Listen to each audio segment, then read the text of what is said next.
여러분 혹시 푸바오를 모두 아시나요?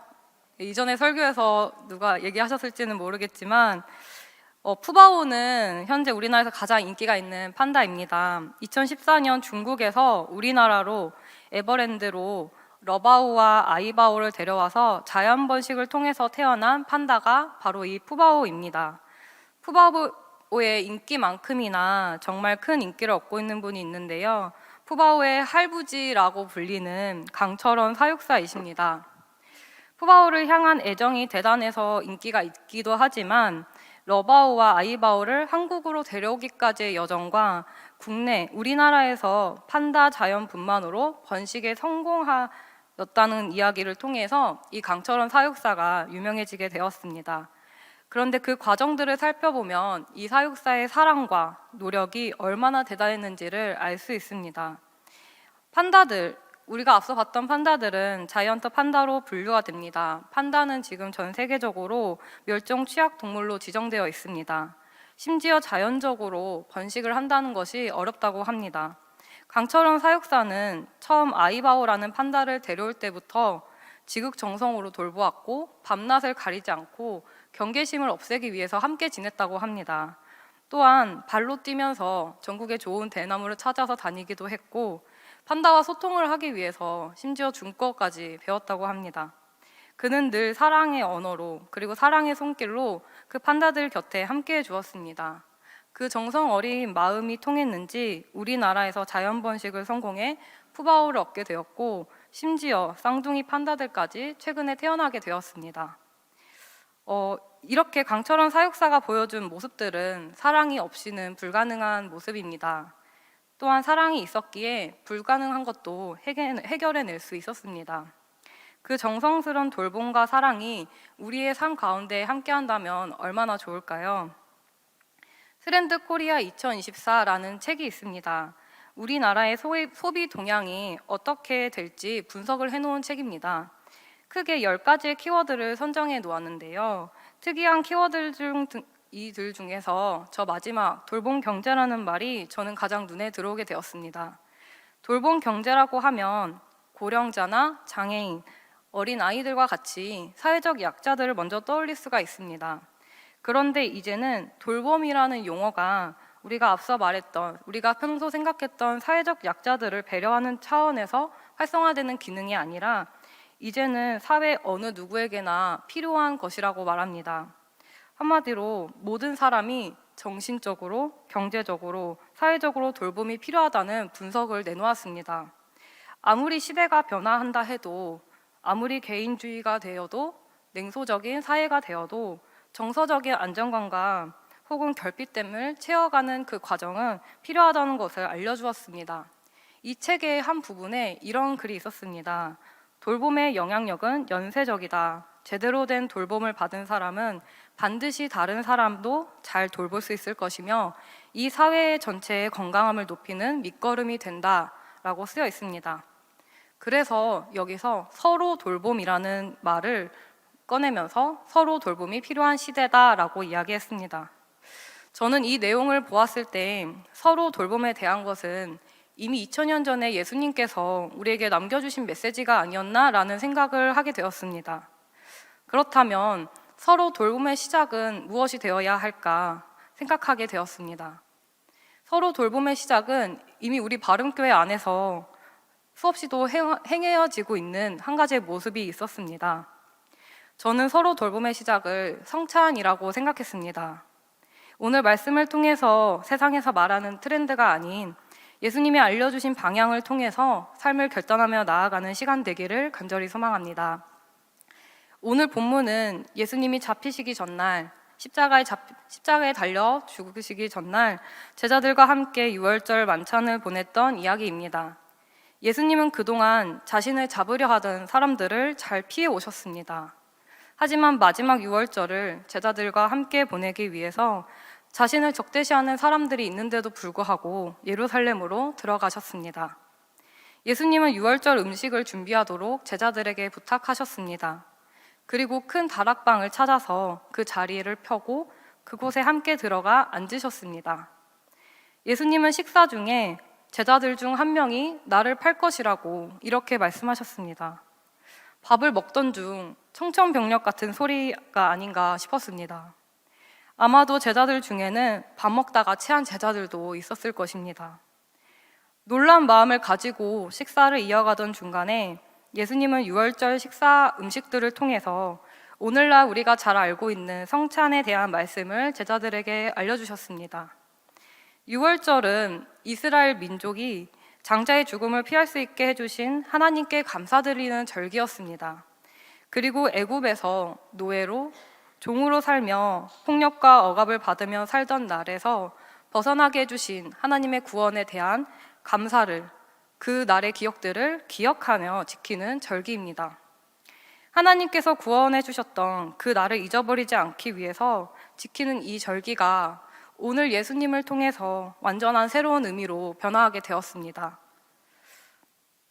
또한 유월절 식사를 통해서 먹고 있었던 그 빵과 잔이 오늘 예수님을 통해서 새로운 의미로 변화하게 되었습니다.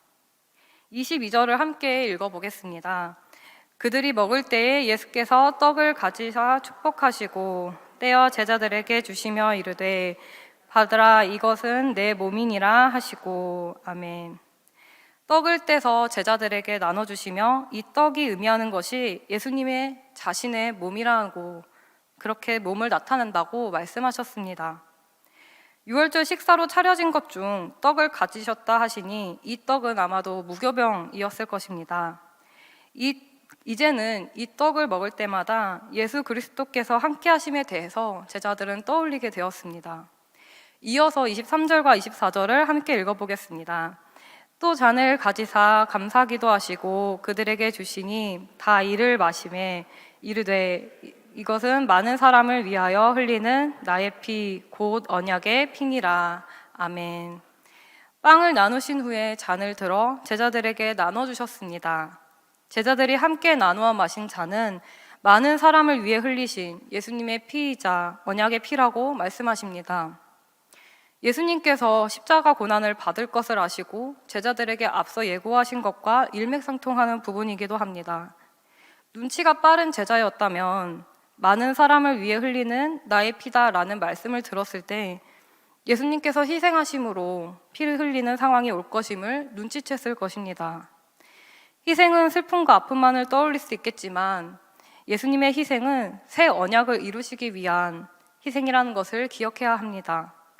이제는 이 잔을 받는 제자들은 하나님의 아들인 그리스도의 피로 성립된 새 언약을 받은 것을 기억하며 새 언약에 대한 책임을 가지고 잔을 마시는 데 참여해야 할 것입니다.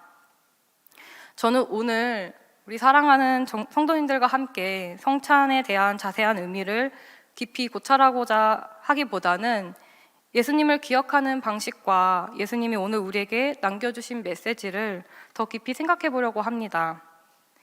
오늘 마가복음의 말씀에는 기록되어 있지는 않지만 누가복음 22장과 고린도전서 11장에 기록된 성찬에 대한 말씀이 있습니다. 먼저 누가복음 22장 19절의 말씀입니다. 너희가 이를 행하여 나를 기념하라 하시고, 그리고 이어서 고린도전서 11장 24절의 한 부분입니다. 이것을 행하여 나를 기념하라 하시고, 여기서 공통적으로 나오는 말이 이것을 행하여, 이를 행하여, 그리고 나를 기념하라 라는 말이 적혀 있는 것을 볼 수가 있습니다. 우리의 삶에서 기념해야 하는 날들이 얼마나 될까요? 사소하게라도 가족이나 친구들과 여행을 다녀왔던 기억들을 기념하기도 하고, 내 자녀가 태어난 날, 혹은 우리 부모님의 생신, 개인의 삶이나 사회적으로나 기념해야 할 날들이 정말 많습니다. 보통 기념하고 싶은 날은 특별해서 기념하고 싶고 뜻깊은 일이 있었기 때문에 기념하고 싶습니다. 그 모든 일들을 잊지 않기 위해서 날짜를 세워가면서까지 기념하게 됩니다. 그런데 이 땅에서 가장 우리가 기념해야 할 것은 누구보다 뜻깊은 일을 하셨던 예수님, 그 예수님이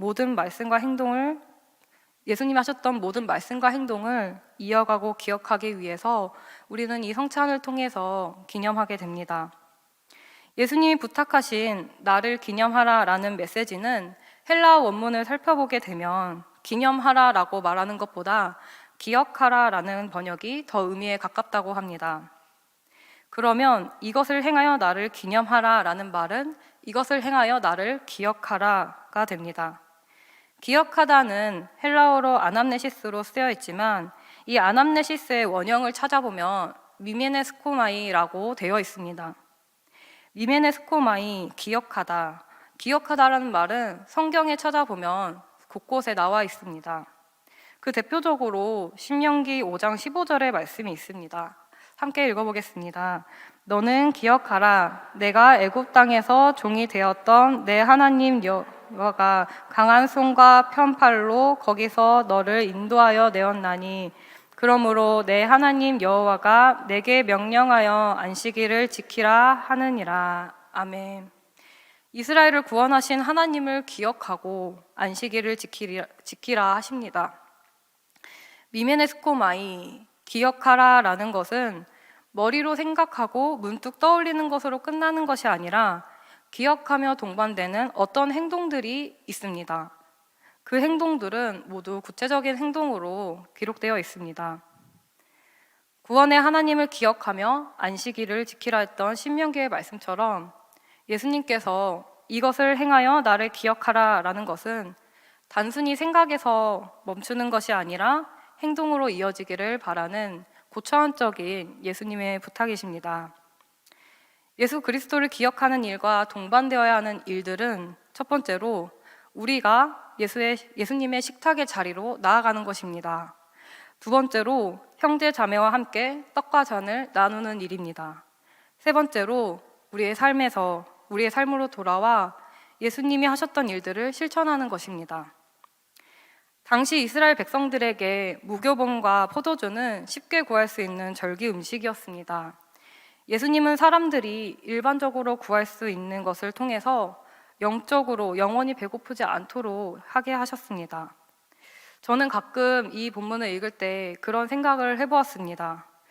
예수님이 마지막 만찬의 자리에서 제자들과 먹고 마시고 발을 닦아주시는 것 말고 다른 것을 하셨다면 어땠을까? 혹시 더 하고 싶은 이야기는 없으셨을까? 오히려 먹고 마심으로 말씀을 전하는 것이 아니라 40일 금식 기도나 광야에서 한 달 살기를 해보라고 하시던가, 아니면 새신자 12명 만들어 오기, 아니면 곳곳에 기도처를 만들어서 나를 기억하라 라는 방식으로 명령을 하셨으면 어떠셨을까? 그런 생각을 해보았습니다. 톰 라이트라는 신학 교수가 있습니다. 예수님께서 마지막 만찬의 자리에서 하신 말씀에 대해서 설명을 했는데요. 예수님께서는 마지막 만찬의 자리에서 자신이 많은 이들을 대신해서 죽는 것에 대해서 자세히 알려주지 않으셨고, 예수님의 죽음이 어떤 죽음을 의미하는지 자세히 알려주지 않았다. 인간이 어떻게 구원에 이를 수 있는지 자세히 알려주지 않았다라고 설명했습니다. 하지만 예수님은 더 중요한 것을 마지막 만찬의 자리에서 남기게 되셨는데요. 톰 라이트 신학 교수는 이렇게 말했다고 합니다.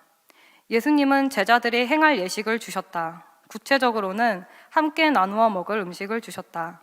이 음식은 그 어떤 이론보다 더 많은 의미를 전해준다라는 말씀을 남겼습니다. 100마디의 말보다 하나의 행동이 더 많은 의미를 지닐 때가 있습니다. 떡과 잔 안에 예수님께서 가르쳐 주신 수많은 말씀과 행동의 의미들이 담겨져 있습니다. 직접 경험을 통한 기억은 우리의 몸과 머리에, 몸과 마음 모든 곳에 남게 됩니다. 떡과 잔을 나누어 먹고 마심은 2000년 전 예수님의 고난을 직접 경험하지 못했지만 우리가 기억하는 방식 중 하나입니다. 어떻게 보면 단순하게 먹고 마시는 행동일 수도 있지만 중요한 기독교 전통 예식으로 자리 잡게 되었고, 오늘날까지도 거룩하고 가장 핵심이 있는 예배의 핵심이 되는 하나의 예식이 되었습니다. 교리적으로는 어떻게 성찬을 해야 하는지, 누가 성찬에 참여해야 하는지는 정해져 있습니다. 그런데 성찬에 대한 의미는 수세기가 지나도록 분분하기도 했습니다. 하지만 성찬식에 참여하는 우리의 마음가짐은 분명하게 가질 수 있을 것 같습니다.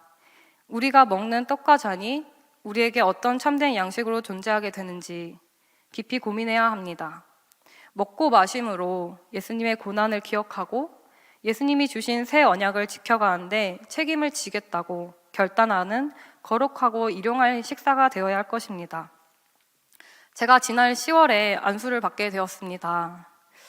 그날 미용실에 들리게 되었는데요. 그곳에서 직원 한 분과 대화를 하게 되었습니다. 알고 보니 그분은 기독교인이셨습니다. 어렸을 때부터 교회에 다녔지만 직장에 다니면서 교회에 나가는 일에 소홀해졌다고 합니다. 그런데 말을 이어가기를 매주 예배를 드리는 것은 어렵지만 교회에 꼭 나가는 날이 있다고 합니다. 과연 어떤 날일까요? 네, 제 의도를 파악하셨다면 모두 맞추셨을 것 같습니다. 성찬식이 있는 날에는 꼭 교회에 나갔다고 하셨습니다. 믿기 어려우시겠죠? 저도 그날 그 얘기를 들으면서 믿기가 어려웠습니다. 어떻게 그런 마음을 가지게 되었는지 물어보았습니다. 그분은 다른 건 모르겠지만 성찬을 받는 것이 가장 중요한 것이라고 생각한다. 어렸을 때부터 그렇게 배워왔다라고 이야기를 했습니다. 저는 그 말을 들은 이후로 성찬에 대해서 한동안 고민하게 되었습니다. 그리고 성찬에 대해 중요성을 가르치고 성찬으로 모이는 교회는 참 건강한 교회겠구나라고 생각하게 되었습니다. 성찬이라는 것은 우리가 단순히 먹고 마실 수도 있겠지만 분열되고 깨진 공동체를 예수님의 살과 피로 회복하는 하나의 큰 역할을 하게 됩니다. 그리고 예수님께서 알려주신 방식대로 이 세상에서 살아갈 수 있도록 날마다 깨우치게 하는 하나의 방식입니다. 그런 의미에서 우리 교회는 매주 일부 때 성찬식을 드리고 있습니다. 그리고 분기별로 정교인 성찬 예배를 하고 있습니다. 우리 교회의 말로 예수님의 마지막 가르침 중 하나인 이것을 행하여 나를 기억하라라는 그 말씀을 잘 따르고 또한 회복하는 공동체를 계속해서 이루어가고 있는 것이 아닌가 생각하게 되었습니다. 나를 기억하라라는 예수님의 메시지는 이제 오늘 우리의 삶에 함께 녹아내기를 원합니다. 우리는 먹고 기도하고 사랑함으로 그 나를 기억하라라는 메시지를 잘 지켜갈 수가 있습니다. 현재 우리가 드리는 성찬식은 교회 역사를 통해서 제도화된 형태지만 초대교회의 모습을 살펴보면 성찬은 곧 식탁교제라고 할 수 있습니다. 식탁교제는 한 테이블에서 사람들이 삼삼 모여 앉아서 하나의 음식을 함께 나누는 모습을 떠올리게 합니다. 식탁교제의 중요성에 대해서 알렉산더 슈메만이라는 사람은 식탁이라는 것은 하나님과의 소통을 위한 장치이자 매체이다라고 표현했습니다. 그리고 하나님과 사람 사이의 관계에 대한 설명은 먹는 것과 마시는 것을 통해서 이해할 수 있다라고 말하기도 했습니다.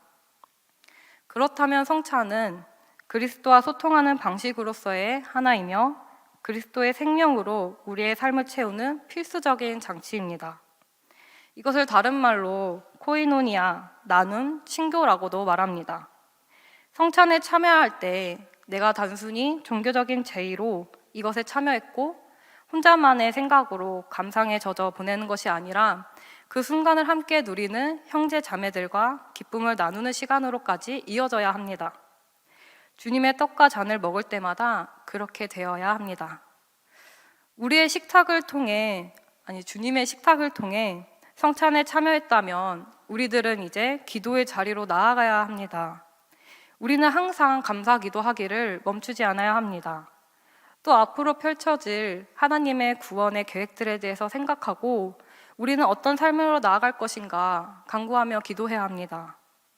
내 요구에 따라서만 기도하는 것이 아니라 예수님의 희생과 사랑을 우리가 어떻게 보답할 것인가 떠올리며 기도해야 합니다. 또 우리가 누리는 이 식탁 교제와 우리가 체험받은 영적 양식이 세상에 어느 곳에 부족한 곳이 없을까 생각하며 그 부족한 곳에도 부족한 양식이 채워질 수 있도록 늘 기도해야 합니다. 먹고 기도함으로 끝나는 것이 아니라 이제는 세상으로 나아가서 사랑하며 살아야 합니다.